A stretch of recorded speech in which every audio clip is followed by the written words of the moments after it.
সড়ক পরিবহন সেক্টরে আমি 53 বছর কাজ করে আমার যে সফলতা জীবনের, আমি এটা নিয়ে গর্ববোধ করি।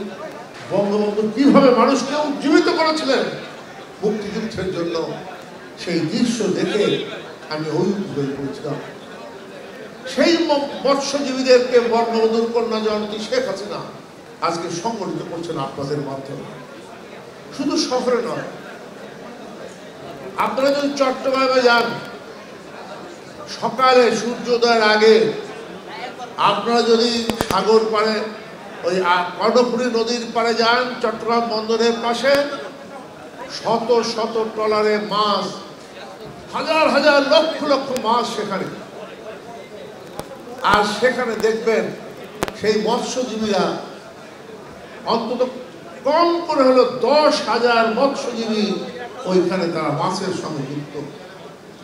আপনারা তাদেরকে সংগঠিত করেন, আপনারা সংগঠিত করেন যারা বাজারে মাছ বিক্রি করেন সেই মৎস্যজীবীদেরকে সংগঠিত করেন, আপনারা সংগঠিত করেন আজকে শেখ হাসিনার শাসন আমলে পুকুর কেটে খাবার তৈরি করে যারা আজকে মাছ চাষ করছে তাদেরকে সংগঠিত করেন।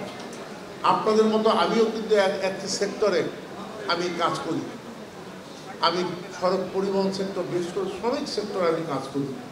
আর এই সড়ক পরিবহন সেক্টরে আমি 53 বছর কাজ করে আমার যে সফলতা জীবনের, আমি এটা নিয়ে গর্ববোধ করি।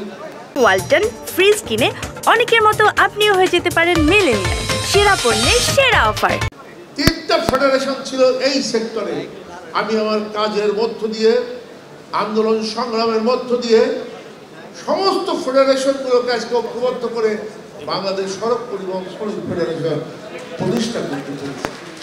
আর এটার কারণে কি কাজটি হয়েছে আপনাদের মনে আছে? 2015 সাল যখন আগুন সন্ত্রাস ছড়িয়েছিল, বিএনপি জামাত পেট্রোল বোমা দিয়ে মানুষ হত্যা করছিল, গাড়ি পোড়াচ্ছিল, গাড়ির ড্রাইভারদের হেল্পারদের হত্যা করছিল, এমন এক পরিস্থিতি মাননীয় প্রধানমন্ত্রী আমাকে দায়িত্ব দিয়েছিলেন যে গাড়ি চালু রাখার। আমি সেই কাজটি করেছিলাম, আন্দোলনে নেমেছিলাম। আপনারা হয়তো অনেকে ছিলেন সেদিন আমার সঙ্গে।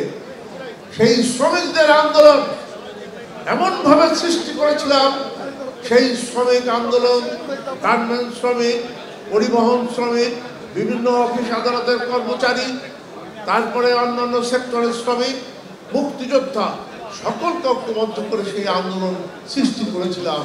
এবং যে কারণে আমাদের উপরে একের পর এক বোমা নিক্ষেপ করেছিল, আমরা তা মোকাবেলা করেছিলাম।